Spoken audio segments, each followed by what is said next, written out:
Most people think reality is a rock-solid foundation, something we can trust with our eyes closed. But modern research suggests that what we perceive is actually a hallucination managed by our brains.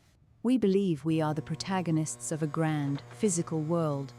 But what if the stage lights are starting to flicker, the paint is peeling off the sky, and the extras in your life have completely forgotten their lines?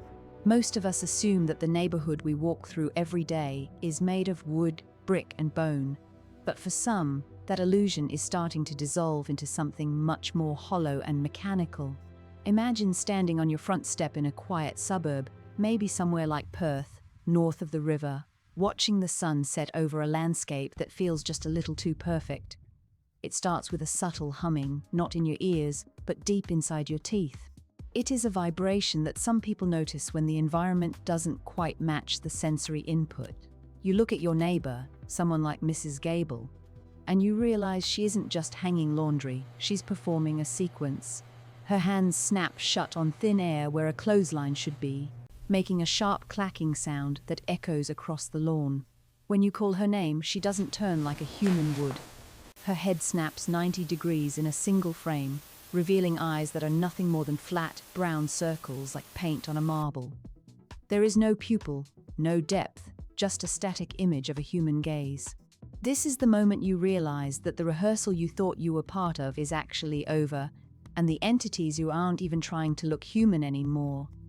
The voice that responds to you doesn't come from her throat, it comes from her ribs.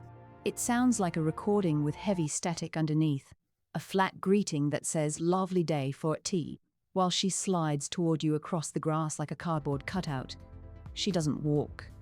She doesn't have the weight of a person who weighs 130 pounds. She moves like she has no friction. This is where the panic sets in. You might lunge at her, trying to find something real, but your hand doesn't hit flesh. It sinks into her chest with a hollow thwack, leaving a deep foam crater that doesn't bleed. There is no meat, there is no bone.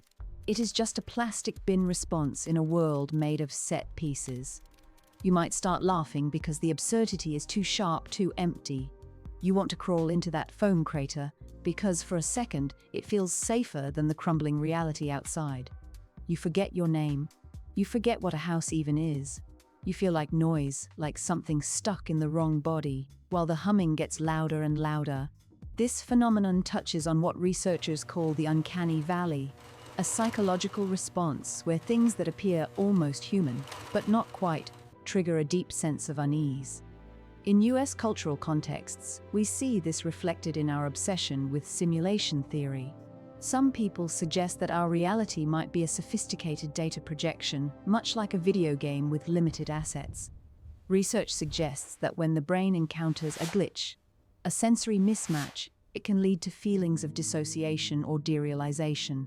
Scientists in the field of cognitive psychology have noted that under extreme stress, the brain may help protect itself by distancing the individual from reality. However, what if it isn't just a mental shift?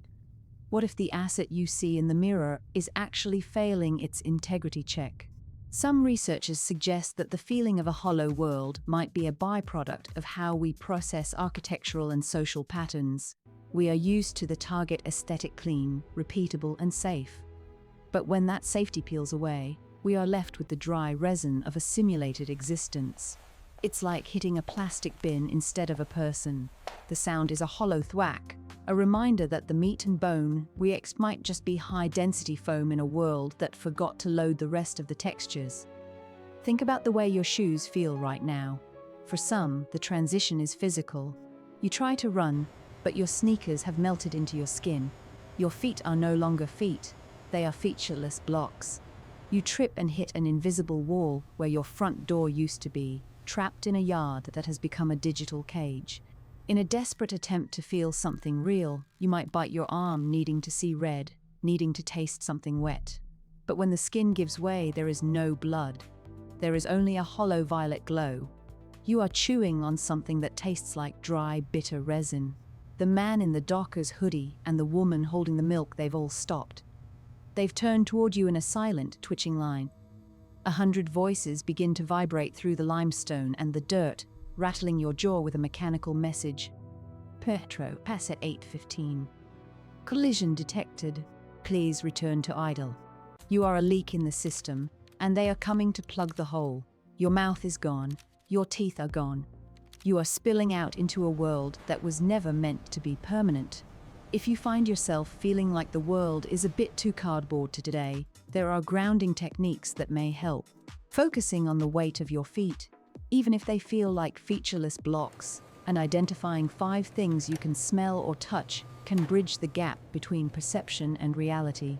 Some people notice that drinking a cold glass of water or focusing on the specific texture of a grocery store item, like a gallon of milk or a bag of oranges, can help reset the internal humming. Research suggests that mindfulness and sensory engagement are key to maintaining a sense of self when the environment feels like it's sliding away. While we may not be Perth Metro Asset 815 in a literal sense, staying grounded in our physical sensations is the best way to ensure we don't spill into the static. If the city feels like it is peeling, take a deep breath. Find a solid object and remind yourself of your name, your location, and the date. These small anchors may help prevent the collision-detected errors of the mind. In the end, we have to ask ourselves, how much of our lives are spent in rehearsal? We go through the motions of grocery shopping, working, and small talk, rarely questioning the foundation beneath our feet. But if that foundation ever starts to vibrate, if your neighbors start sliding instead of walking,